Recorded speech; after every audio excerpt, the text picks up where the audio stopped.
Hey, what's up everyone, Ollie here. So, my $1 million Shopify store. What a juicy title of a video this is, hey? A lot of you have been requesting me making a video on yourlexstore.com, just covering it, why I started it, how I started it, all that sort of stuff. So I wanted to do that in this video.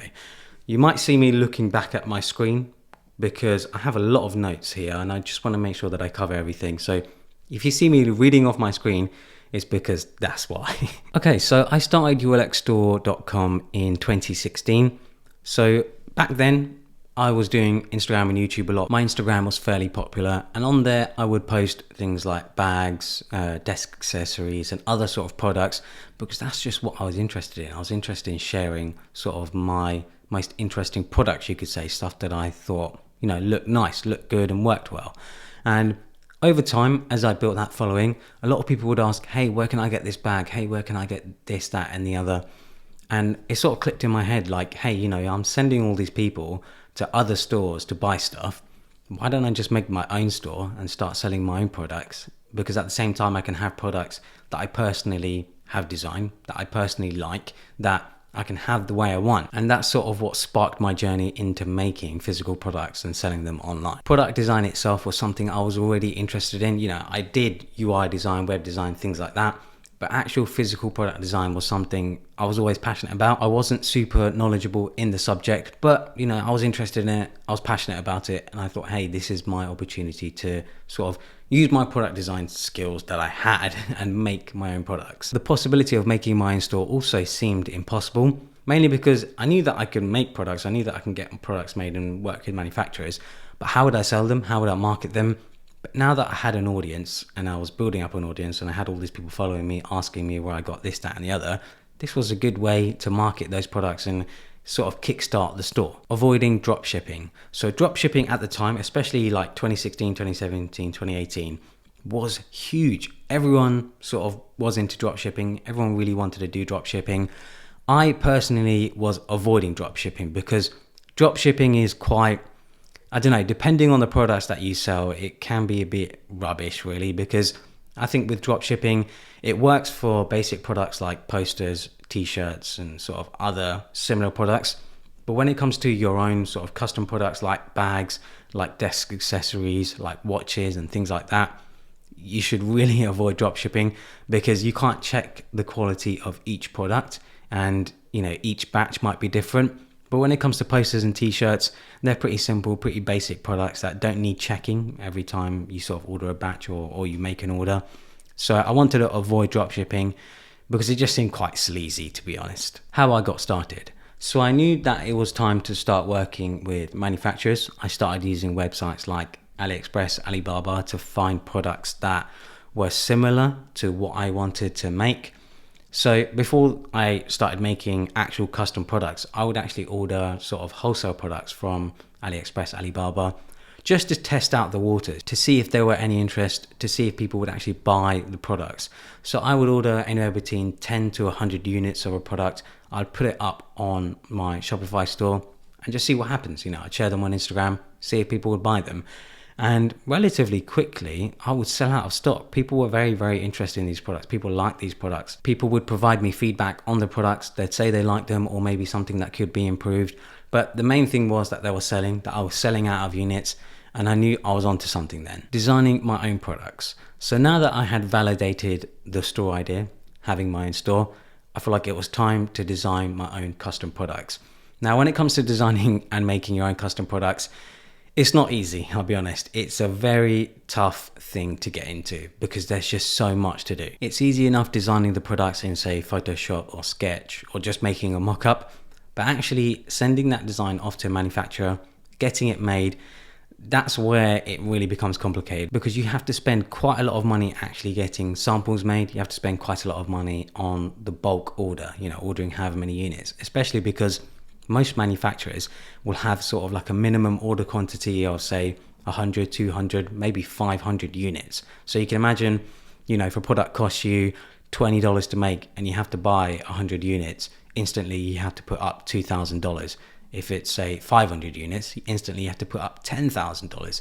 So That's a lot of money to start off with. That's a lot of money to invest in something that you're not actually 100% sure you're going to sell. So it is a risky business to get into. But like I said, I knew I had the audience. I knew I had the traffic. I knew that I could sell these products. I would roughly sketch out the products that I wanted. I would say the materials I want, the measurements, and sort of just put them in Sketch and make a rough mock-up of what I want it to look like. I would also make a mood board of other similar products just so that the manufacturer has a good idea of what I'm looking for. It's a really good way for them to understand the type of product that I want. Then I would send that to manufacturers on Alibaba. Manufacturers would get back to me with a per unit cost and a sample cost. I would get a sample made. I would check the quality, the sort of materials used, how much attention they've put into making the sample. This was a really good way to work out which manufacturer is worth working with or not, because the manufacturers who do take the time to put the attention in the detail, to sort of go that extra mile, take high quality pictures of the products before they even send them to you, those are the manufacturers that are worth working with. So now that I had a nice catalog of products, different variety of products, I was making a cool $10,000 to $20,000 a month, which is great. That's a nice side income, especially on a business that doesn't require my full-time sort of attention. It's just very much a side business. But I knew that to scale it, to become even more profitable, to make a lot more money, that I couldn't just rely on using my Instagram and YouTube to market the store.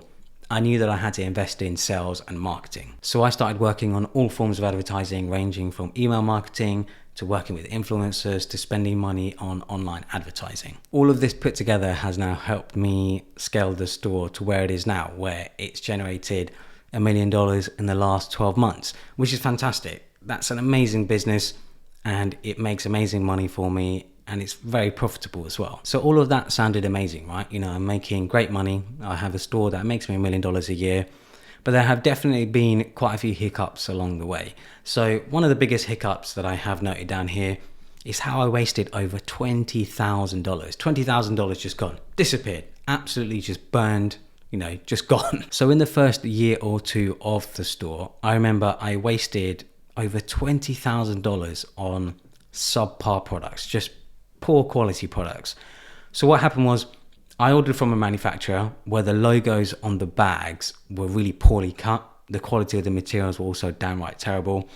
I tried working with the supplier on getting a refund, which didn't work.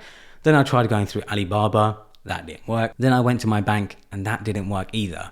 I should have paid a lot more attention to the manufacturer. I should have paid a lot more attention to the sample. I was kind of just rushing things. I wasn't taking my time, and yeah, I ended up wasting $20,000. If I were to do it again, I wish I would have made that order on a credit card, because then I could have obviously claimed that money back.